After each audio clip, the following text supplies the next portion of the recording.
जय हिंद दोस्तों, कैसे हैं आप सभी लोग। मैं हूं आप सभी लोगों का दोस्त संचित। और दोस्तों, आज की इस वीडियो में हम लोग बात करने वाले हैं निफ्टी एंड बैंक निफ्टी में हमारा क्या व्यू था आज के लिए। किस तरीके से बैंक निफ्टी में इंट्राडे लगभग 1500 पॉइंट से ज़्यादा की मूवमेंट हमें देखने को मिली। एंड आई थिंक अगर हम एग्जैक्टली कैलकुलेट करें तो लगभग 1700-1800 पॉइंट का मूवमेंट बैंक निफ्टी में हमें आज के दिन देखने को मिला है। तो किस तरीके से हम लोग चीज़ों को प्लान आउट कर सकते थे, क्या पूरी सिचुएशन जो है वो बनती हुई दिखाई दे रही है, सब चीज़ें इस वीडियो में आज के दिन हम लोग डिस्कस करने वाले हैं। आरबीआई गवर्नर साहब ने क्या बोला और क्या चीज़ें जो है वो चेंज करी, और अब बाज़ार किन बड़े फैक्टर्स के ऊपर ग्लोबली अब नज़र रखे हुए, सारी चीज़ें इस वीडियो में डिस्कस करने वाले हैं। तो दोस्तों, वीडियो शुरू करने से पहले चैनल को सब्सक्राइब कीजिएगा, बेल आइकन को दबाइएगा, और इस वीडियो का लाइक हम रखते हैं लगभग 1000 लाइक्स, जो कि आप पूरा कर ही देंगे। तो चलिए अब ज़्यादा टाइम वेस्ट ना करते हुए वीडियो को शुरू करते हैं। देखिए, सबसे पहली चीज़ हम लोग यहाँ पे बात करने वाले हैं ग्लोबल मार्केट्स के बारे में। अगर हम इस वक्त ग्लोबल मार्केट्स की बात करते हैं तो लगभग 20-22 पॉइंट नीचे डाउ हमें दिखाई देगा, इतना ही नीचे हमें नैस्डैक दिखाई देगा फ्यूचर्स में। कल रात को अमेरिकी बाज़ारों में अच्छी तेज़ी थी, नैस्डैक 300 पॉइंट ऊपर, डाउ 100 पॉइंट ऊपर। अगर हम बात करते हैं यूरोपियन बाज़ारों की तो वहाँ भी मिक्स्ड बैग ही कारोबार है। एशिया की अगर हम बात करते हैं तो आज के दिन अगर आप फ्यूचर्स मार्केट देखते हैं एशिया का, तो जो उनका चाइना A50 मार्केट है वो अराउंड लगभग 6.5% के आसपास कमज़ोर है। जो हैंगसेंग का मार्केट है वहाँ पे लगभग 2% के आसपास की कमज़ोर, 1.5% के आसपास की कमज़ोरी थी हायर लेवल से। और चाइना जो शंघाई कंपोजिट है वो आज जो है वो क्लोज्ड है। ठीक है, तो इस तरीके का वीकनेस जो है आज के दिन हमें चाइनीज़ मार्केट में दोबारा देखने को मिला था। ओवरऑल जो चाइनीज़ मार्केट में सेल ऑफ है अभी भी कंटिन्यू होता हुआ दिखाई दे रहा है, बट उसका कुछ खास या ट्रिकल डाउन इम्पैक्ट हमारे ऊपर देखने को नहीं मिल रहा। और ये एक जो थियरी चली आ रही थी कि चाइना में अगर सेलिंग आएगी तो हो सकता है एफआईज यहाँ पे बेचना बंद कर दें, हो सकता है एफआईज यहाँ पे दोबारा से ख़रीदना शुरू कर दे। वो थ्योरी अभी तक तो काम करती हुई दिखाई नहीं दे रही है। एफआईज इस वक्त जो बेच रहे हैं एंड ग्लोबल मार्केट्स में भी जो नर्वसनेस आज फ्यूचर्स में दिखाई दे रही है, आई थिंक उसका सबसे बड़ा रीज़न है यूएस के यूएस का इन्फ्लेशन डेटा, माफ़ कीजिएगा, जो कि कल आने वाला है। मैंने कल की वीडियो में आप लोगों के साथ डिस्कस किया था कि गवर्नर साहब आज के दिन क्या डिसीजन ले सकते हैं, एंड वो डिसीजंस हमारे सामने हैं। टेलीग्राम ग्रुप अभी तक आपने ज्वाइन नहीं किया है, डिस्क्रिप्शन में लिंक है। मोर देन 97,000 से ज़्यादा मेंबर्स, आप लोग का बहुत ज़्यादा प्यार एंड सपोर्ट अपने को मिल रहा है।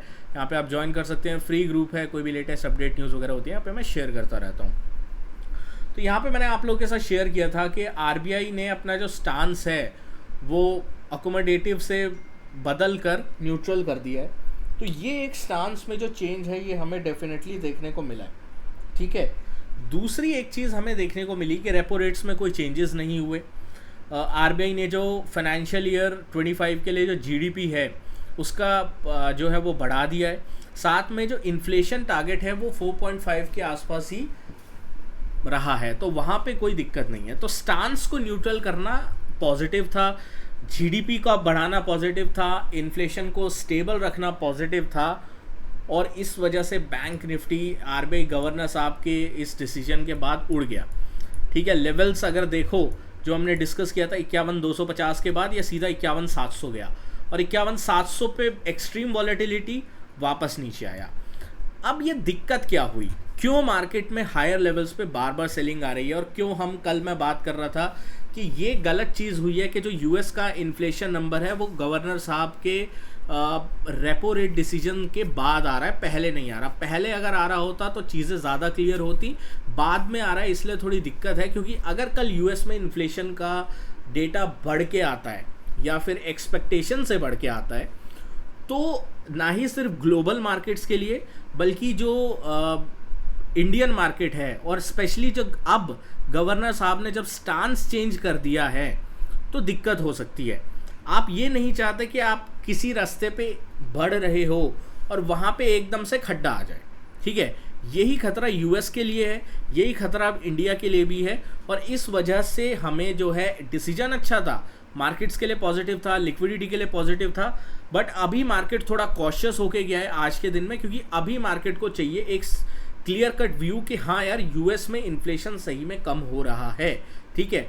और अगर ऐसा नहीं होता है, इन्फ्लेशन बढ़ता हुआ आता है, that is going to impact not only the US market but emerging markets में से जो भी पैसा निकलेगा वो जो है काफ़ी ज़्यादा होने वाला है। और यही चीज़ हमें बॉन्ड मार्केट भी दिखा रहा है यूएस का, जो कि 4 के ऊपर गया है। इंडिया का बॉन्ड मार्केट आज क्रैश किया है, इंडिया का बॉन्ड मार्केट 6-7% क्रैश किया है, बट यूएस का बॉन्ड मार्केट बढ़ा हुआ है। एंड आपको पता है कि हम कितना भी बोल लें कि हम लोग अलग हैं या एक अलग ताकत के साथ हमारा बाजार चल रहा था पिछले कुछ दिनों से, वो वैल्यूएशन मिल रहे थे, बट उस चीज़ का इम्पैक्ट हम लोगों को झेलना पड़ेगा अगर यूएस पे कुछ बड़ा इम्पैक्ट आता है इन्फ्लेशन का। तो इसीलिए बस मैं यही बोलूँगा कि इन्फ्लेशन नंबर से पहले मेरे हिसाब से यूएस मार्केट थोड़े कॉशियस हैं, और इस वजह से हमारे यहाँ भी अभी भी कंटिन्यू जो है वो बाइंग नहीं आ पा रही है, और एफआईज अभी भी कॉन्फिडेंस नहीं दिखा पा रहे हैं। तो हम लोगों को अब कैसे प्लान आउट करना है ये हम लोग समझते हैं। देखिए, सबसे पहले अपने को क्या करना है ना, हमारे लिए जो सबसे बड़ा लेवल है, अब पिवट लेवल जो हम डिस्कस करेंगे आज के वीडियो में, वो होगा 24,850 से लेकर 875। अगर कल के दिन निफ्टी 24,850 से 875 की रेंज को होल्ड करता है, बहुत अच्छी बात है, तो हम लोगों को एक स्टेबिलिटी देखने को मिल सकती है। बट अगर 24,850 से 875, 24,850, 875 breaks down on the down side, then further sell off आएगा। And I would not be surprise कि ये जो 24,700 का लो है ये कल हमें टूटता हुआ दिखाई दे, और इसके बाद हम लोग कहाँ पे जाएं? मेरे हिसाब से मिनिमम हम लोग 24,600 की तरफ जा सकते हैं, अगर 24,850 के लेवल को होल्ड नहीं करते हैं। तो ये आपके लिए बहुत क्रिटिकल सपोर्ट है हमारा, जिसके ऊपर हमें नज़र रखनी है। ऑन द अपसाइड में निफ्टी के लिए जो बड़ा लेवल है वो जो हमने कल डिस्कस किया था वही है 25,125, 25,125। इसके ऊपर अगर निकलता है तो लॉन्ग का एक और जो है वो ट्रेड सेटअप बन सकता है, जैसे हमें आज के दिन एक बड़ी कैंडल के साथ जब ब्रेकआउट हुआ तो वो बनता हुआ दिखाई दिया। थ्रस्ट अपने को नहीं मिला क्योंकि बैंक निफ्टी ने गिव अप कर दिया, बट ओवरऑल निफ्टी आज स्टेबल था, एंड में गिव अप किया। बैंक निफ्टी बहुत ज़्यादा वोलेटाइल था, पहले गिव अप किया बट एंड में बचा लिया गया एक्सपायरी की वजह से, जो कि ऑफ कोर्स है, थोड़े दिन बचे इनके पास, ऑपरेटर के पास, इस तरीके से फंसाने के लिए, ये चीज़ें हैं। बैंक निफ्टी बहुत इंटरेस्टिंग है आज के दिन में, क्योंकि बैंक्स ने आज वीकनेस दिखाई, बट अभी भी 50,850, 50,875 की रेंज को ये होल्ड कर रहा है। मेरे को ऐसा लग रहा था जिस हिसाब से, जिस क्वांटम का सेल ऑफ आया था इस टाइम पे, जब मैंने आपको टेलीग्राम पे अपडेट भी किया था कि अगर बैंक निफ्टी 51,475, 525 का सपोर्ट को तोड़ता है, आपको शॉर्ट कर देना चाहिए, क्योंकि यहाँ पे एक सेलिंग का अपॉर्चुनिटी अपने को मिल सकती है, लोअर लेवल्स आ सकते हैं। उसके बाद अपने को जो है वो 300 पॉइंट से ज़्यादा का एक वन साइडेड मोमेंटम मिला, बट स्टिल बैंक निफ्टी 50,875 के ऊपर है। तो अब फर्दर शॉर्ट कहाँ पे करना है? जब तक बैंक निफ्टी 50,850, 50,875 के ऊपर है, तब तक आप फ्रेश शॉर्ट के बारे में नहीं सोच सकते। यहाँ पे सपोर्ट बैंक निफ्टी को मिलेगा। अगर गैप डाउन हो जाता है या फिर 50,850 के नीचे 15 मिनट का क्लोज मिलता है, तब हम शॉर्ट के बारे में सोचेंगे। जिसके बाद जो सीधे टारगेट निकल के आ रहे हैं, पहला निकल के आ रहा है 50,400, 50,400, दूसरा निकल के आ रहा है 50,175 से 200 का जोन। यहाँ तक बैंक निफ्टी में कोई सपोर्ट दिखाई नहीं देता है, तो इस चीज़ के ऊपर अपने को थोड़ा ध्यान रख के चलना है। विक्स आज बहुत ज़्यादा गिर गया था एक बार के लिए, आई थिंक 13.4 हो गया था, उसके बाद 14.1, 14.2 की तरफ वापस आया था, एंड में 14.1 के आसपास बंद हुआ है। तो इंडिया विक्स में अभी भी जान बची हुई है, इसका मतलब वॉलेटाइल मूव्स पॉसिबल है। मार्केट ने 2 दिन साइडवेज और वॉलेटिलिटी दिखाई है। There is a probability, high probability, कल के दिन अपने को एक ट्रेंडिंग डे देखने को मिल सकता है। दोस्तों, आशा करता हूँ वीडियो पसंद आई होगी। जय हिंद, वंदे मातरम।